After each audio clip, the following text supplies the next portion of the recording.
ว่าถ้าเกิดพี่เดินชมไปข้างหน้าในบ้านนี่ได้ใช่ไหมได้ไม่มีปัญหาค่ะเพราะว่าหนูตั้งพี่เห็นไหมมันเหนือเวที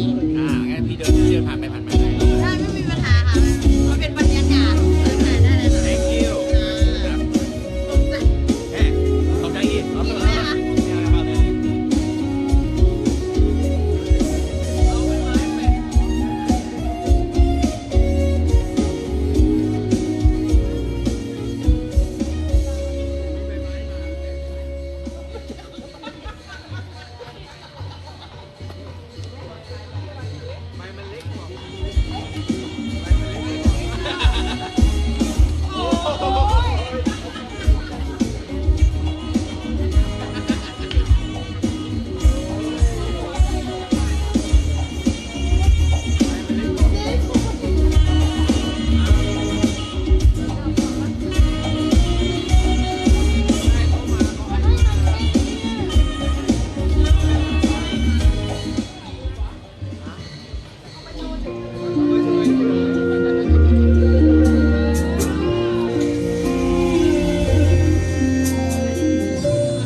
เสน่ห์ศิลป์ดนตรีล้านนา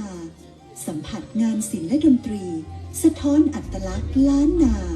หลากหลายชาติพันธุ์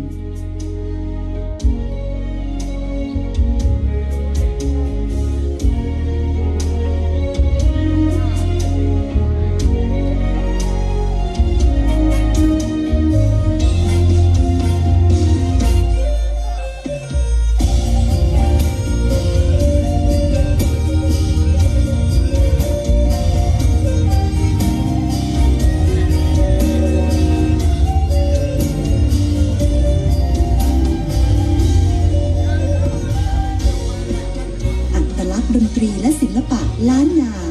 วิถีแห่งภูมิปัญญาอันงดงาม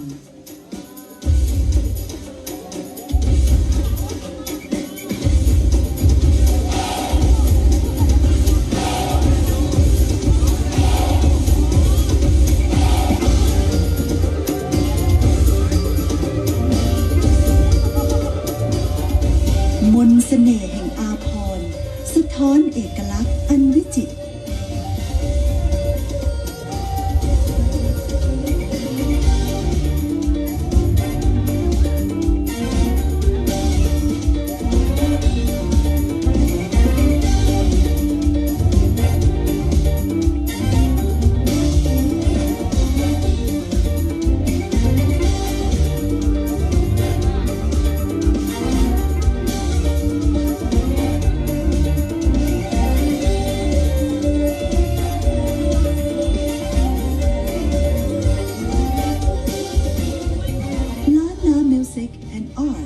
to wellness and healthy ดนตรีและศิลปะเพื่อการบำบัดเติมเต็มสุนทรียะแห่งสุขภาพ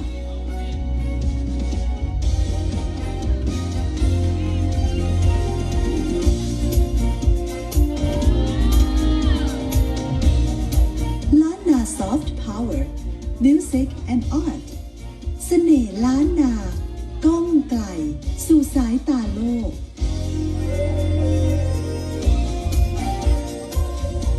One art, one music, unity for all ethnicities หนึ่งศิลปะหนึ่งดนตรีเพื่อทุกคนเพื่อทุกชาติพันธุ์ 17-18 ธันวาคม 2568 ณ สวนสาธารณะโพร่มรื่น ตำบลเวียงใต้ อำเภอปาย จังหวัดแม่ฮ่องสอน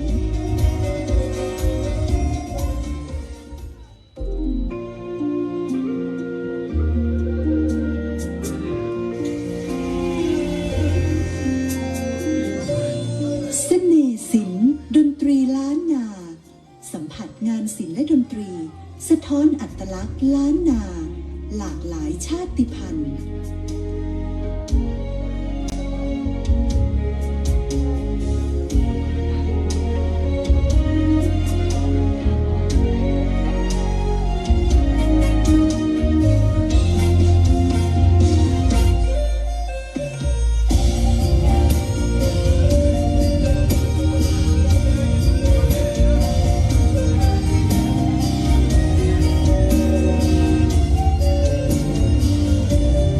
เ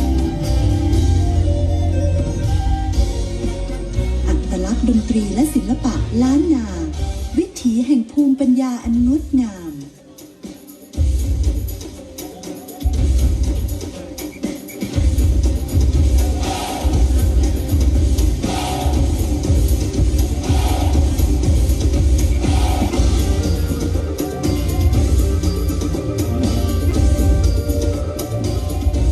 มนต์เสน่ห์แห่งอาภรณ์สะท้อนเอกลักษณ์อันวิจิตร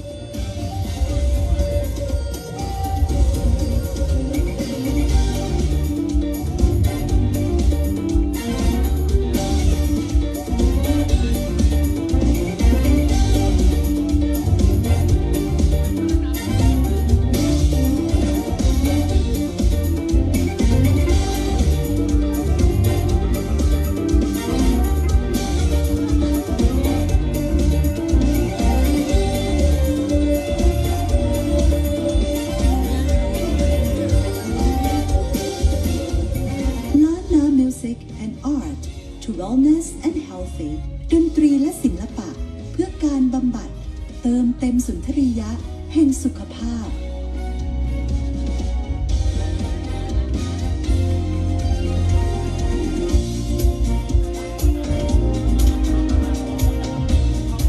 ล้านนา Soft Power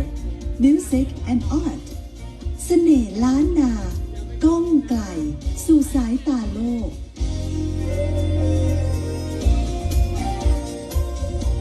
One Art, One Music, Unity for all ethnicities 1 ศิลปะ 1 ดนตรี เพื่อทุกคน เพื่อทุกชาติพันธุ์ 17-18 ธันวาคม 2568 ณ สวนสาธารณะโพร่มรื่น ตำบลเวียงใต้ อำเภอปาย จังหวัดแม่ฮ่องสอน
ต้อนรับทุกท่านนะครับเข้าสู่งานของเราวันนี้กับ One Art One Music Unity for All Ethnicity 1 ศิลปะ 1 ดนตรีเพื่อทุกคนเพื่อทุกชาติพันธุ์นะครับ Tonight we have so proud to present highlight on this event Lana performance music and Lana performance and are sure you know Lord Freya this area very happy last night enjoy to Quran and the straw horse so happy and now tonight this highlight on this event you can enjoy for soul music Lana with My Moon it is for best performance for your happy and enjoy tonight ใช่ครับเมื่อคืนนี้นะครับเราก็เพลิดเพลินกับดนตรีจากกูแอดแอนเดอร์สลอไปแล้วคือคืนนี้นะครับค่ำคืนนี้จะได้พบกับศิลปินล้านนานั่นก็คือไม้เมืองอีกสักครู่หนึ่งจะได้พบกันนะครับซึ่งกิจกรรมของเรานะครับโดยสำนักงานวัฒนธรรมจังหวัดแม่ฮ่องสอนและกลุ่มจังหวัดภาคเหนือตอนบน1ได้นำเอาศิลปะวัฒนธรรมที่เป็นเรื่องเกี่ยวกับงานอาร์ตและงานดนตรีนะครับมาจัดแสดงให้กับทุกท่านได้รับชมกันโดยเฉพาะในเรื่องของเครื่องดนตรีเนี่ยหลายๆคนก็เพิ่งจะเคยเห็นเครื่องดนตรีเหล่านี้เคยได้ยินเสียงมาจากผลงานเพลงแต่ว่าเพิ่งจะเคยเห็นตัวจริงๆของเครื่องดนตรีแบบนี้นะครับแล้วก็นำมาจัดแสดงให้ทุกท่านได้รับชมกันรวมไปถึงผลงานศิลปะจากศิลปินในพื้นที่4จังหวัดนะครับลำพูนลำปางเชียงใหม่และแม่ฮ่องสอนก็ได้นำผลงานศิลปะมาจัดแสดงเช่นเดียวกันนะครับ Okay, this event of music and art festival One Art One Music 2025 at โพร่มรื่น Province Prai District Mahonsan province this last night. Tonight is the last night. Finish is a festival tonight. Okay, and now we are proud to present the most Lana performance to show. Are you ready? Enjoy the show Lana performance. Are you ready? If you're ready, okay, let's start the show. ครับวันนี้นะครับเรามีการแสดงศิลปะวัฒนธรรมการแสดงพื้นบ้าน กับชุดการแสดงฟ้อนไตของแม่ฮ่องสอนครับ Please scream a big round of Lana performance from Thai from Mae Hong Son province and from เขลางนครจากจังหวัดลำปางครับ Let's start the show.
ค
โอ้สวยสดงดงามมากนะครับขอเสียงปรบมือให้ชุดการแสดงนี้กับฟ้อนร่มเขนลางนครจังหวัดลำปางนะครับ ค่ะน้องๆนักแสดงอยู่ด้านบนเวทีสแตนบายเพื่อถ่ายรูปนะคะ และขอเชิญอีกหนึ่งชุดการแสดงค่ะ ขึ้นมาเพื่อบันทึกภาพค่ะ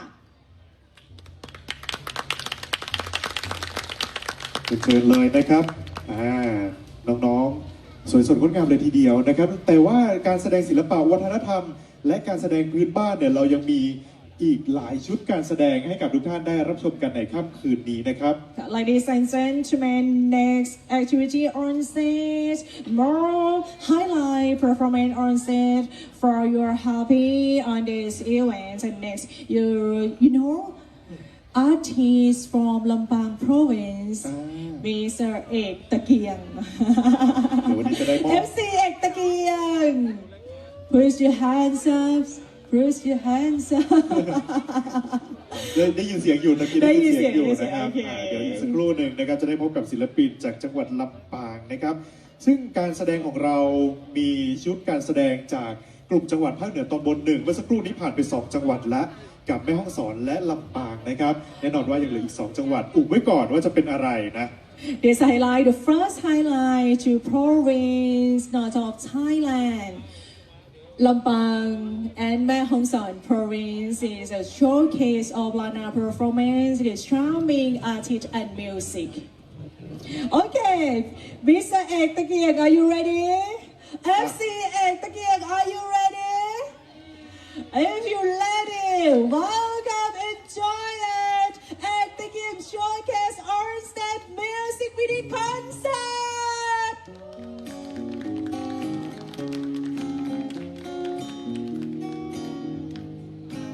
วันนี้เบื่อกันเกินนะครับนอกผ่านรายการกับเดียวน้ำตาอยู่แสงไฟสลูปืนเก่าไหมลองขึ้นที่ใดที่น้องป่าไผ่ที่เข้ามา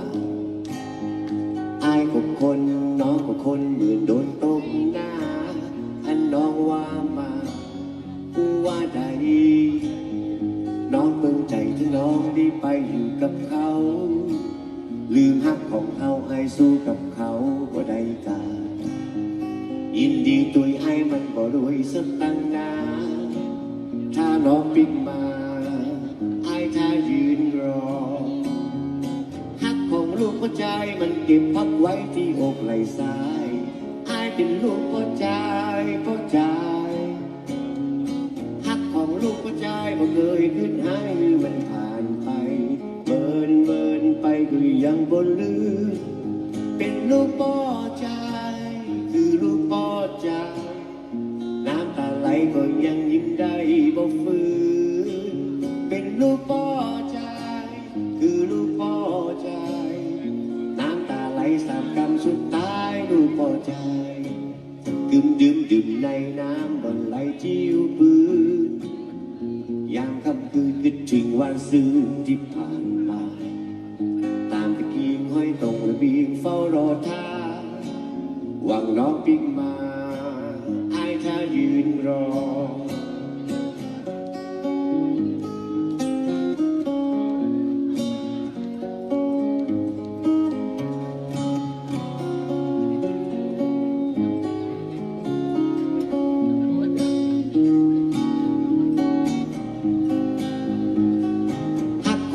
หัวใจมันเก็บพักไว้ที่อกไหล่ซ้ายอายเป็นลูกพ่อใจ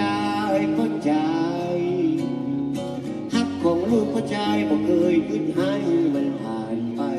เบินไปก็ยังบ่ลืมเป็นลูกพ่อใจคือลูกพ่อใจน้ำตาไหลก็ยังยิ้มได้บ่ฝืนเป็นลูกพ่อใจคือลูกพ่อใจ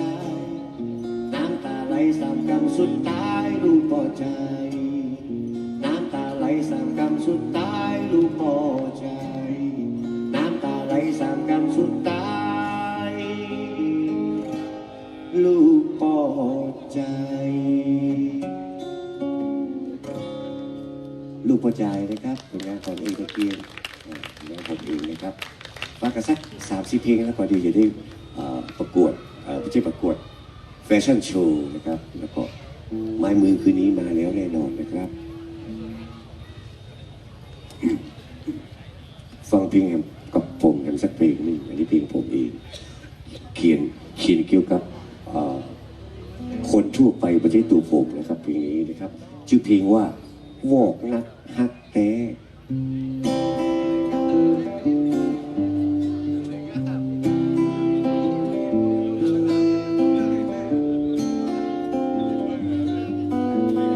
ฮักจุ๊บจุ๊บฮักจิบจิบฮักจุ๊บจุ๊บฮักจิบจิบฮักน้องนะอายฮักนั่นน้องฮักน้องนะฮักน้องแต่ถึงอายวอกนะแต่อายก็ฮักแต่ฮักแต่ฮักนะจุ๊บจุ๊บอยากบอกฮักน้องคนงามอยากจิตถามมีภัยในหัวใจหากว่ายังบ่มีผู้ใดก็ฝากหัวใจกับน้องสักหนึ่งดวงใจของอายบ่เคยคิดห่วงแค่ใจหนึ่งดวงไผไปฮักแต่แม้ว่าอายหลายใจถึงจะได้อายก็ยังฮักน้อง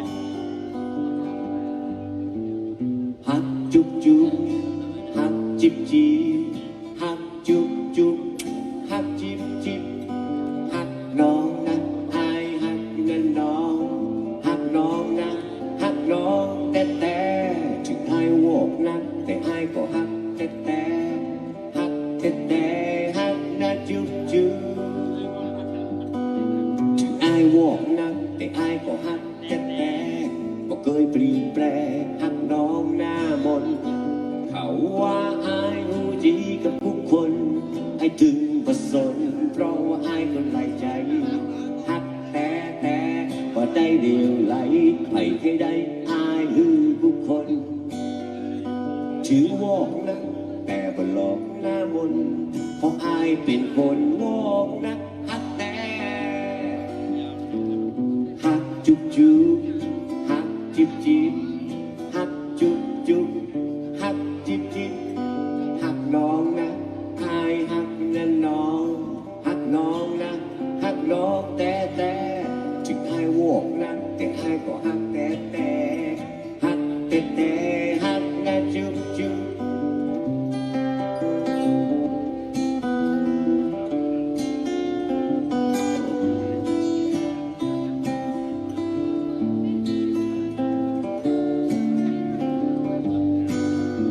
ถึงอายวอกนะแต่อายก็ฮัก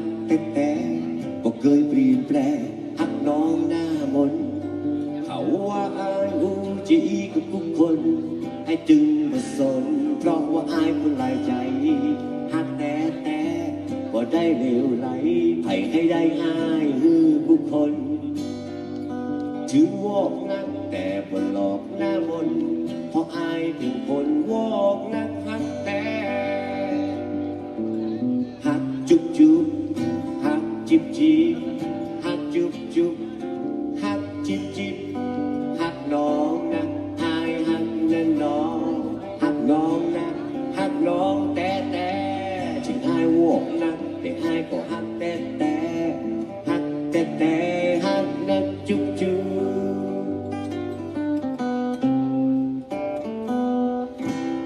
บอกรักฮักแต่ครับขอบคุณครับขอบคุณครับชอบใจขนาดเสียงตบมือนี่นะครับโอ้อ้วนเข้าไปถึงในหัวใจเลยนะครับให้ฟังเพลงอย่างสัก2 เพลงก่อนครับจะได้ดูแฟชั่นโชว์สวยๆงามๆหลายๆท่านคงจะมารอฟังเพลงไม้เบื่อเนี่ยครับเนาะครับตอนนี้ฟังไม้แก่ไม้เบื่อไม่เมาไปก่อนนะครับเนาะมืดเจอแน่นอนไม้เมือง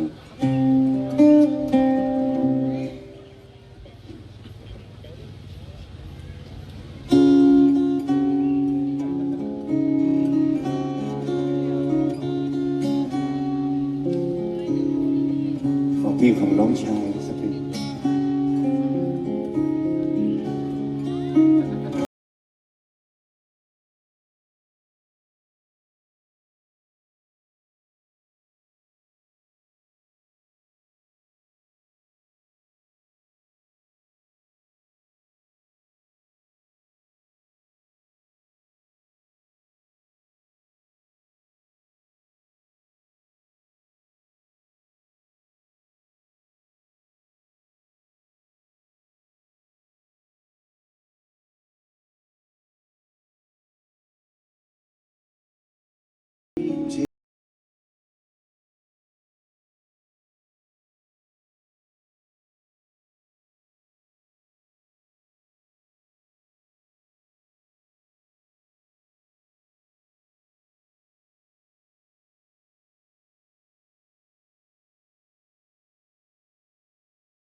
มีเธอ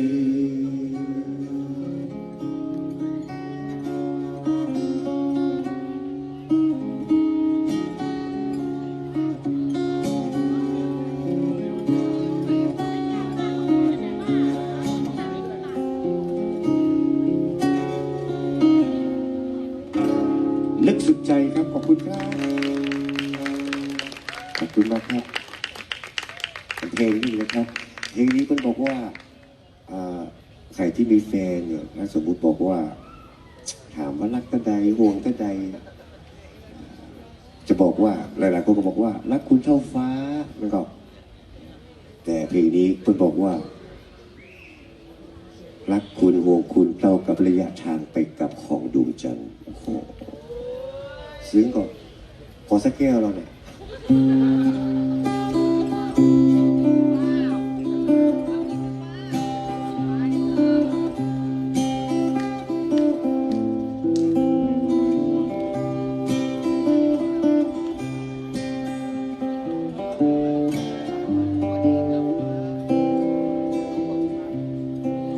ข้ามีหัวใจ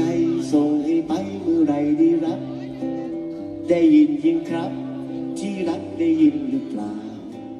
สี่ห้องดวงใจของข้านี่เก็บเอาไว้เก็บเอาไว้ให้นางไม่ยอดดวงใจจะถามว่ารักเท่าไรจะตอบให้ฟังจะถามว่าห่วงเท่าไรจะตอบให้ฟังเท่าระยะทางไปกับดวงจันทร์ไกลแค่ไหนก็ลองคิดดูแล้วกันสิแสนกว่าไมล์ก็ลองคิดดู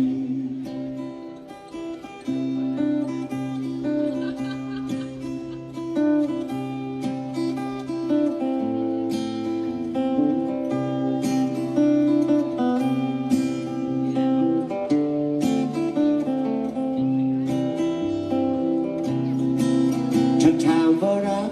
เท่าไรจะตอบให้ฟังจะถามว่าห่วงเท่าไรจะตอบให้ฟังเท่าระยะทางไปกลับดวงจันทร์ไกล แค่ไหนก็ลองคิดดูแล้วกัน400,000 กว่าใบก็ลองคิดดูถ้าถามว่ารักเท่าไรจะตอบให้ฟังถ้าถามว่าห่วงเท่าไรจะตอบให้ฟังเท่าระยะทางไปกลับดวงจันทร์ไกลแค่ไหนก็ลองคิดดูแล้วกัน400,000 กว่าใบลองคิดดู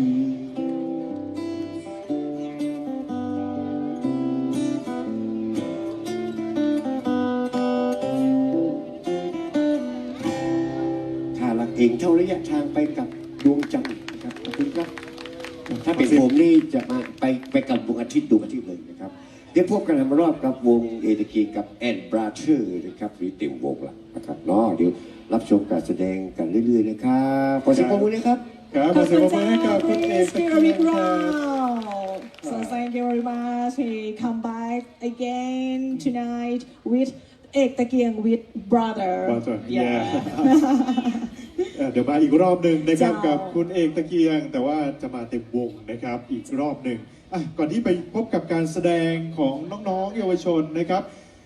ในวันนี้ครับกิจกรรมของเรามีผู้ประกอบการในพื้นที่ 4 จังหวัดนะครับกลุ่มจังหวัดภาคเหนือตำบล 1ลำพูนลำปางเชียงใหม่และแม่ฮ่องสอนนำผลิตภัณฑ์มาวางจำหน่ายเยอะแยะมากมายเลยครับตอนนี้เป็นวันสุดท้ายของการจัดงานและท่านใดที่สนใจผลิตภัณฑ์นะครับ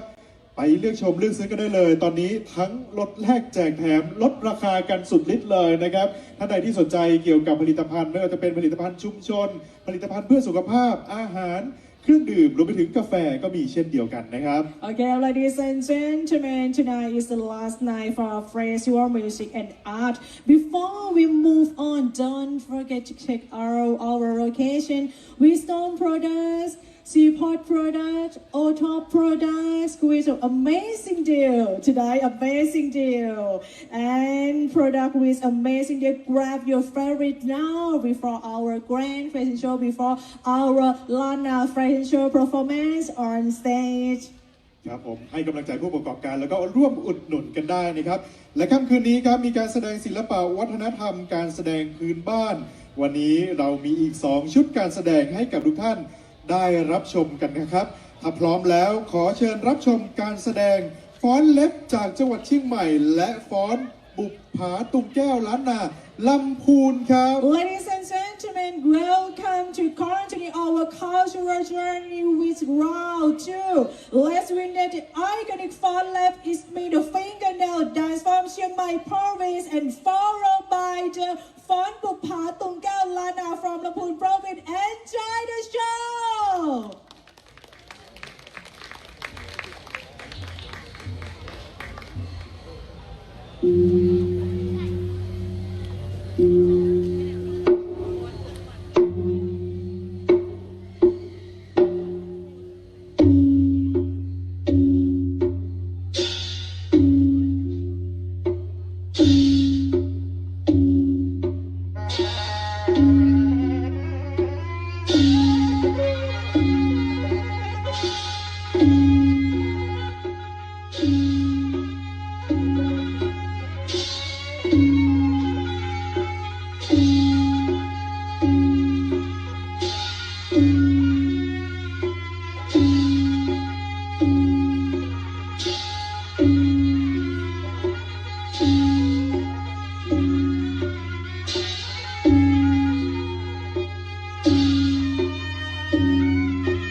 มือให้กับชุดการแสดงนี้นะครับฟ้อนบุกผาตุงแก้วล้านนาลำพูนครับ So signing Lana performance ชวนน้องๆถ่ายรูปร่วมกันด้านบนเวทีนะคะ แล้วก็ขอเชิญนักแสดงอีกหนึ่งชุดการแสดงเมื่อสักครู่นี้ค่ะ น้องๆนักแสดงอยู่ด้านบนเวทีก่อนค่ะลูก stand by นะคะ เพื่ เพื่ อ อ ถ่าย โฟ ภาพ โต้ ก่อน กรุ๊ นะ ป เดี๋ยวให้ ค่ะ นักท่องเที่ยวได้ถ่ายภาพก่อนนะครับน้อง น้องๆยังอยู่ค่ะลูกหาทุกคนเลยยังอยู่ค่ะ ยังอยู่ค่ะ ยืนเรียงกันด้านหน้า ยืนบนเว ก่อนนะครับ ทีค่ะ ยืนบนเวทีถ่ายรูปนะคะ เชิญอีกหนึ่งชุดการแสดงเมื่อสักครู่นี้ด้านบนเวทีค่ะฟอนเล็บ เดี๋ยวรอฟอนต์เล็บก่อนนะครับ ค่ะ ซึ่งเป็นการแสดงศิลปะวัฒนธรรมนะครับที่สื่อถึงอัตลักษณ์พื้นถิ่นล้านนาเป็นอย่างดีเลยนะครับ โอเค แล้วตอนนี้ ladies and gentlemen everybody please check your key motorcycle key motorcycle if you lost key motorcycle please follow backstage staff it's okay everybody you check please you check key motorcycle if you lost key motorcycle please follow backstage it's okay และสำหรับท่านใดที่ขับมอเตอร์ไซค์มานะคะกรุณาสำรวจค่ะ กุญแจรถมอเตอร์ไซค์ของท่านใดหายสามารถติดต่อได้ที่แบ็กสเตจของเรานะคะ ขอบคุณน้องๆมากนะครับ สวยสดงดงามเลยทีเดียวนะครับ กับการแสดงชุดต่างๆ ที่ผ่านมาทั้ง 4 ชุดการแสดงด้วยกันนะครับในค่ำคืนนี้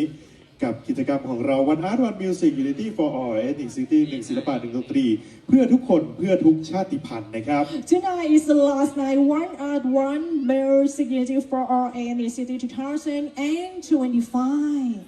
ครับ แล้ววันนี้นะครับเรามีการไลฟ์สตรีมมิ่งผ่านทาง Facebook Fanpage แม่ฮ่องสอนครีเอทีฟและทางสวทเชียงใหม่ AM 1476 ด้วยนะครับ Ladies and gentlemen please follow แม่ฮ่องสอน Creative Fan Page and Radio เชียงใหม่ AM 1476 Fan Page please follow for their streaming live ใช่นะครับ สามารถติดตามรับชมผ่านทาง Facebook Fanpage นะครับ และเวลาที่ท่านรอคอยครับ วันนี้เราจะพาทุกท่านมาชมแฟชั่นโชว์ครับ ซึ่งเป็นการนำเอาเครื่องดนตรี แล้วก็อาภรณ์อัตลักษณ์ของจังหวัดเสน่ห์ศิลป์ดนตรีล้านนามาผสมผสานระหว่างดนตรี แล้วก็ศิลปะผ่านสีสันความเป็นชาติพันธุ์ของล้านนาครับ Ladies and gentlemen, the moment has arrived. We proudly present the grand fashion show, the triumph of Art Atlanta Music, witness the perfect harmony between traditional and musical identity of Not Fashion Show.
dress in a lens of modern global style.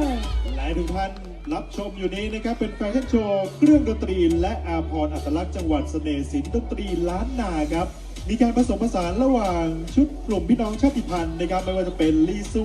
ไทยใหญ่จีนอาขามงลาหูดำกะเหลี่ยงลาหูแดงไทยยวน และชุดชนเผ่าแบบผสมผสานในยุคปี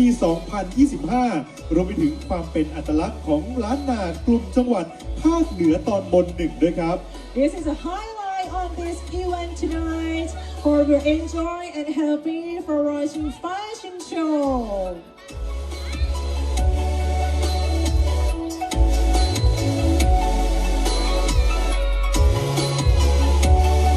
The grand fashion show, the charm of our Atlanta music business, the perfect harmony between traditional and musical identity of the north of Thailand.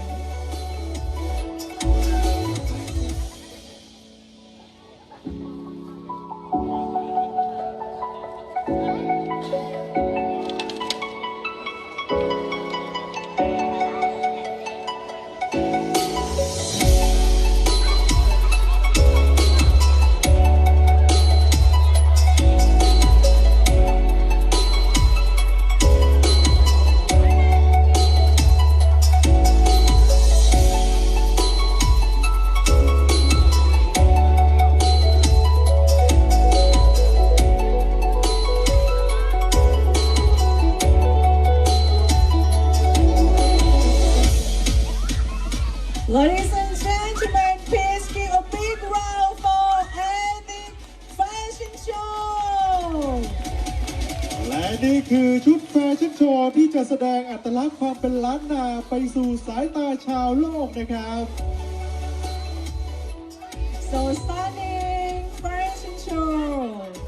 Ethnic identity fashion show tonight.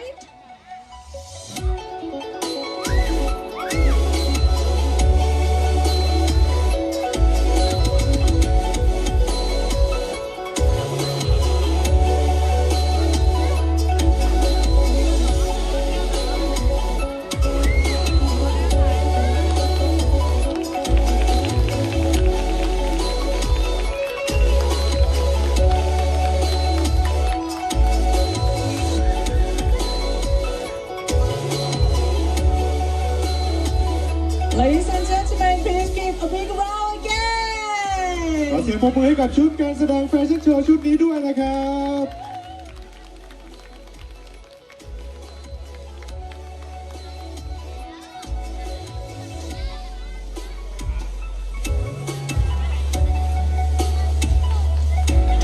ซึ่งถือว่าเป็นชุดแฟชั่นโชว์ที่แสดงอัตลักษณ์ความเป็นล้านนาอย่างแท้จริงเลยนะครับเป็นการผสมผสานนำเอาเครื่องแต่งกายของพี่น้องชาติพันธุ์ในพื้นที่ภาคเหนือมานำเสนอผ่านการออกแบบและก็การเดินแฟชั่นโชว์รวมไปถึงเครื่องดนตรีนะครับที่นำเอามาประกอบสวยสดงดงามเลยทีเดียวนะครับ Are you feel happy? And now, before we move on, don't forget to check out for location wisdom products and have promotion special price on Seaport product or top product and wisdom product. Please enjoy shopping our booths from partner organization. ครับวันนี้เรามีผู้ประกอบการนะครับกว่า 50 ร้านค้านำผลิตภัณฑ์นะครับในพื้นที่กลุ่มจังหวัดภาคเหนือตอนบนหนึ่งเนี่ยมาจัดแสดงแล้วก็จำหน่ายให้กับทุกท่านนะครับท่านใดที่มาเที่ยวชมงานของเรา ตอนนี้อย่าเพิ่งไปไหนนะเพราะว่างานของเรายังอยู่กันยาวๆจนถึง 4 ทุ่มเลย และตอนนี้ผู้ประกอบการเองนะครับนำสินค้าเนี่ยมาลดราคานะครับพิเศษเลยสำหรับค่ำคืนนี้เพราะว่าเป็นวันสุดท้ายของการจัดงานแล้วท่านใดที่สนใจชื่นชอบ สามารถเลือกชมเลือกซื้อติดไม้ติดมือแล้วก็เป็นของที่ระลึกได้นะครับ Okay. เน้นย้ำอีกครั้งหนึ่งนะคะว่า don't forget shopping for product special price for sales. Today is the last night from for province product, wisdom product, seaport product, and all top product from for province north of Thailand, Lamphun, Lampang, Chiang Mai, and Mae Hong Son. Please support product organization from producer, owner from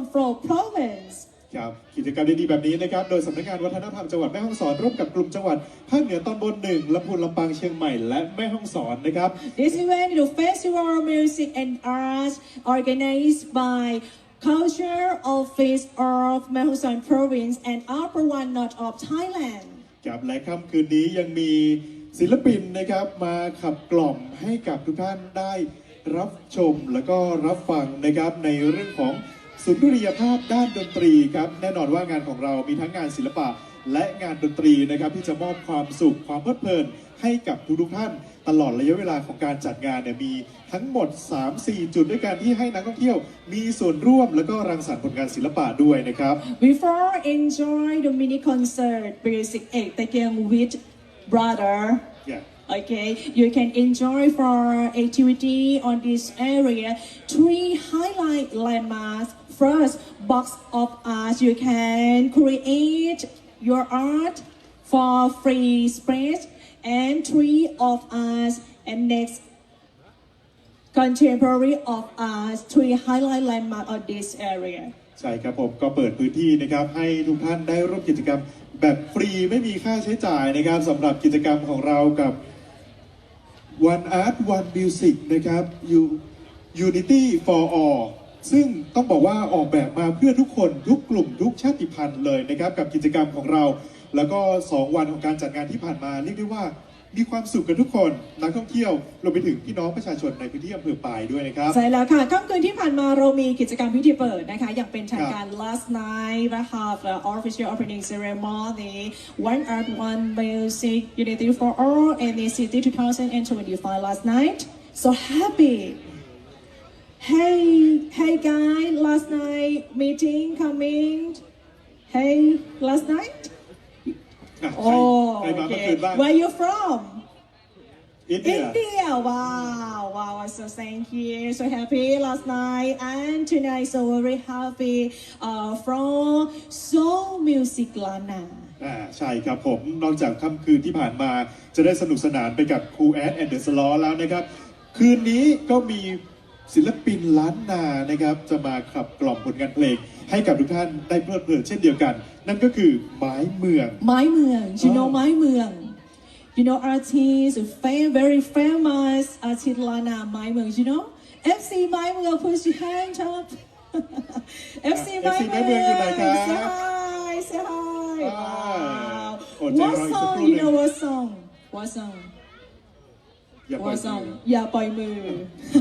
อย่าปล่อยมือ you know อย่าปล่อยมือ it's a famous song from artist Lana ไม้เมือง เดี๋ยวติดตามกันได้นะครับอีกสักครู่หนึ่งแต่ก่อนจะไปพบกับไม้เมืองครับเรามีศิลปินโฟล์กซองล้านนา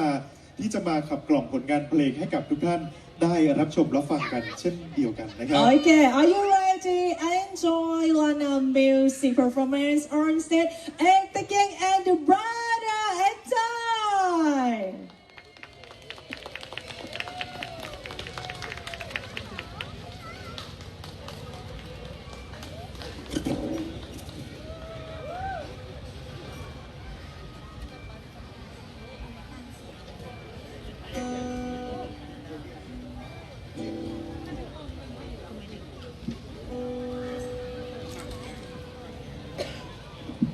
ครับอันนี้ยังไม่ใช่ไม้เมืองด้วยนะครับเนาะหมูเฮาไม้ละ3ก่อนนะครับแป๊บเดียว4 เพลง 5 เพลงนะครับตอนนี้เอติกิงแอนด์บาร์ชื่อลูกๆหลานๆทั้งนั้นเลยนะครับเนาะแต่ดูแล้วหันก็ครับหน้าตานี่คล้ายๆกันหมดเลยหน้าใสเหมือนกันเลย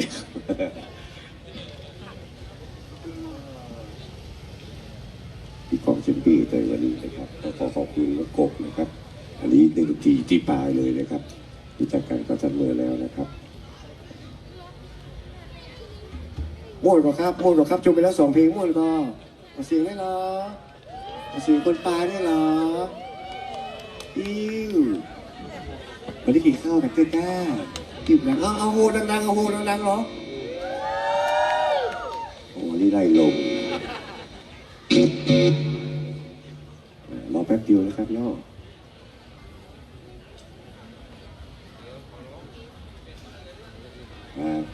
อันนี้เราสาธิตการเสียบแจ็คกีตาร์ก่อนนะครับแป๊บหนึ่งนะครับ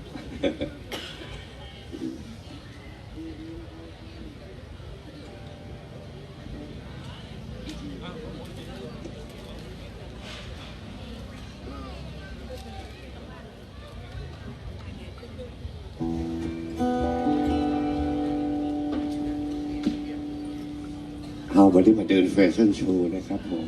วันนี้เตรียมตัวมาต้องขอสมัคร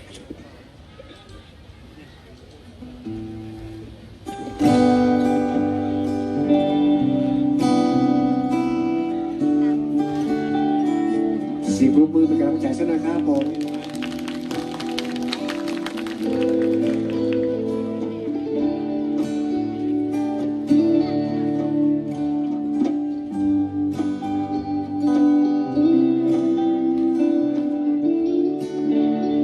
วันนี้ท้องฟ้าสวย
เจอเห็นท้องฟ้าได้ไหมนะครับขอบคุณครับ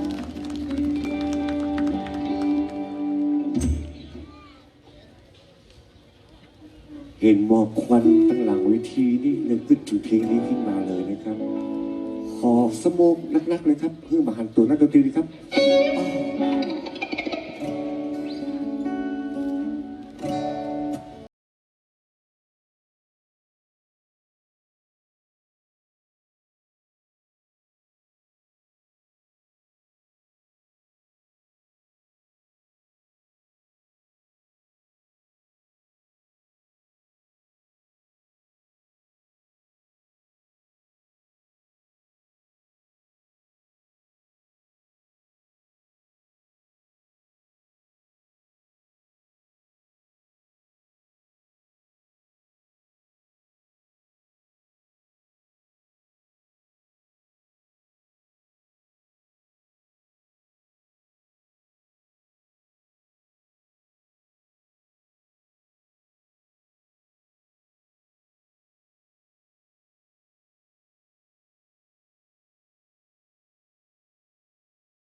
สี